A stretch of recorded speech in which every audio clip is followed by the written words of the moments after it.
আপোনালোক সকলোকে মোৰ চেনেল আৱাৰ কজিনেষ্টলৈ স্বাগতম। আজি ব্লগটো হৈছে স্পেচিয়েল কিয়নো আজিৰ ব্লগটো হৈছে গৰু বিহু। আজি বিহু নতুন চোলা আহিব। গৰু চাট আমাৰ ৰেডি হৈ গ'ল। গৰু বিহু দিনাখন এইটো বস্তু বাদ দিব পাৰি জানো?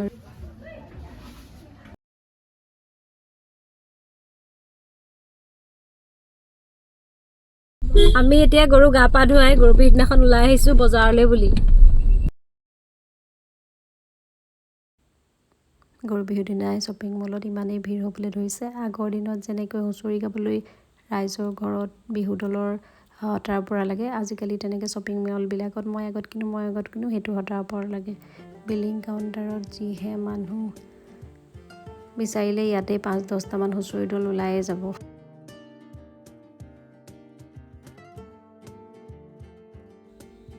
বজাৰ কৰি উঠি আমি অলপ পাতলীয়াকৈ পেট পূজা কৰিলোঁ। তাৰপৰা ভাবিলোঁ এতিয়া ক'ত যোৱা হ'ব, ভাবিলোঁ এতিয়া চৰাজ উদ্যানকে গৈ আহোঁ। আজি প্ৰথম যাম আমি চৰাজ উদ্যানলৈ। আজিলৈকে গৈ পোৱা নাই, বেছি দিন হোৱাও নাই বাৰু অপেনিঙৰ সেইখন। চাওঁচোন কেনেকুৱা, আপোনালোকক দেখাম বাৰু কেনেকুৱা চৰাজ উদ্যানখন। হেল্ল' কৈ দিয়া।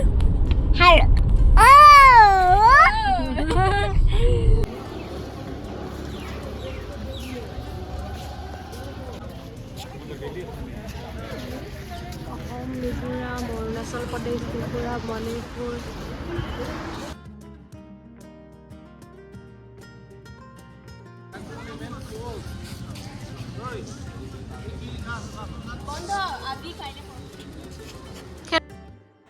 বিহুৰ দুদিন চৰাজ উদ্যান বন্ধ থাকিব, সেইকাৰণে আৰু চৰাজ উদ্যান চোৱা আমাৰ নহ'লে। বাহিৰতে ফটো দুখনমান ক্লিক কৰি আমি ঘৰলৈ উভতি আহিলোঁ। ঘৰলৈ আহি ল'ৰা কাপোৰ চোৱাত ব্যস্ত আৰু দেউতাক নচাত।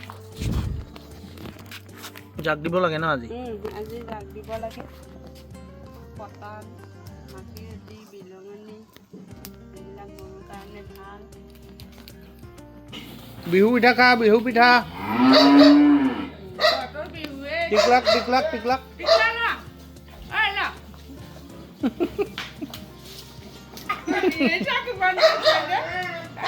তাই ভাল পাইছে খাই।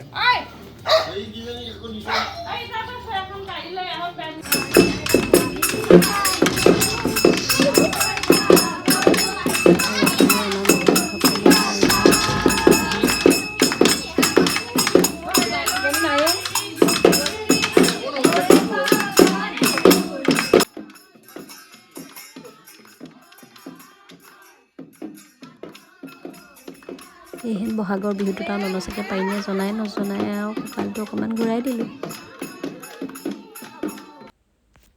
আজিৰ ব্লগটো ইমানেই, শেষলৈকে চোৱাৰ বাবে ধন্যবাদ।